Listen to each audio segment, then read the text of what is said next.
Welcome to Weekly Investment Podcast bersama saya Ferdian Syahputra dari Eastspring Investment Indonesia. Setiap investor memiliki strategi investasinya sendiri. Pilihan strategi investasi ini berdasarkan ketersediaan modal, ketersediaan waktu, toleransi risiko, dan pengetahuannya untuk mendapatkan investasi yang menguntungkan. Pada podcast edisi sebelumnya, sudah disebutkan bahwa salah satu strategi dalam investasi adalah dollar cost averaging.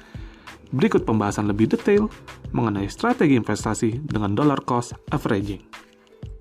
Strategi investasi dengan dollar cost averaging adalah strategi investasi secara rutin setiap periodenya, dengan jumlah yang sama tanpa mempedulikan atau memperhatikan harga nilai aktiva bersih. Secara mudah dan singkatnya, strategi investasi yang mirip dengan menabung. Apapun kondisinya, tetap menabung dengan jumlah yang sama. Beberapa karakteristik strategi dollar cost averaging diantaranya. Yang pertama, strategi dollar cost averaging dapat dilihat sebagai suatu bentuk cicilan pada suatu instrumen investasi. Jadi, jika belum tersedia dana yang cukup besar untuk diinvestasikan sekaligus, investor dapat mulai melakukan investasi. Karakteristik kedua yaitu, sistem modal cicilan yang membuat strategi investasi menjadi lebih objektif. Dan karakteristik ketiga dari strategi ini adalah, strategi ini sederhana dan tidak terlalu sulit untuk diaplikasikan, terutama oleh investor pemula, dan juga dapat memperkecil volatilitas investasi. Dalam menerapkan strategi investasi dollar cost averaging ini, beberapa prinsip penerapan perlu diperhatikan oleh investor yang ingin menerapkan strategi ini. Prinsip pertama yaitu, memulai dengan modal yang tidak besar. Keuntungan utama dari dollar cost averaging adalah menawarkan solusi yang sederhana terhadap masalah yang sering dihadapi, di mana banyak investor tidak mempunyai modal awal yang besar untuk berinvestasi.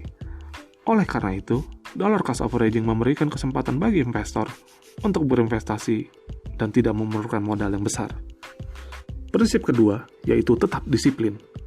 Prinsip penerapan dollar cost averaging berasal dari penerapan psikologi manusia dan perilaku investasi untuk mendeskripsikan gaya berinvestasi. Contohnya, manusia secara psikologi lebih terpengaruh dengan keadaan rugi daripada keadaan untung.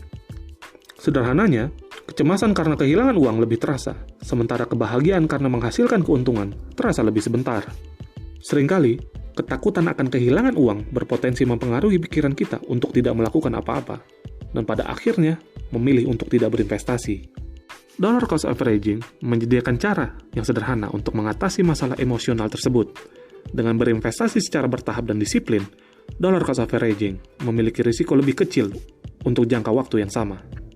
Dalam pelaksanaannya, Anda dapat tetap tenang menghadapi volatilitas investasi yang mendadak karena tidak akan menyebabkan kerugian yang besar jika dibandingkan Anda berinvestasi dengan metode lump sum, yaitu berinvestasi sekaligus di waktu bersamaan. Prinsip ketiga dalam penerapan dollar cost averaging yaitu tetap fokus. Ketika emosi dapat menyebabkan penundaan keputusan, hal itu juga dapat menyebabkan pergerakan pasar yang ekstrim. Ini dapat diamati khususnya ketika melemahnya pasar yang terus menurun.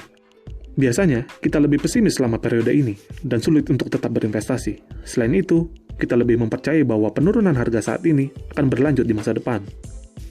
Bagaimanapun, dollar cost averaging membantu Anda untuk terhindar dari keterpurukan yang tajam. Tetapi di sisi lain, dapat tetap fokus dengan rencana investasi dan pada akhirnya tujuan finansial Anda dapat tercapai. Demikian pembahasan mengenai dollar cost averaging dari Eastspring Investment Indonesia. Semoga bermanfaat dan salam investasi.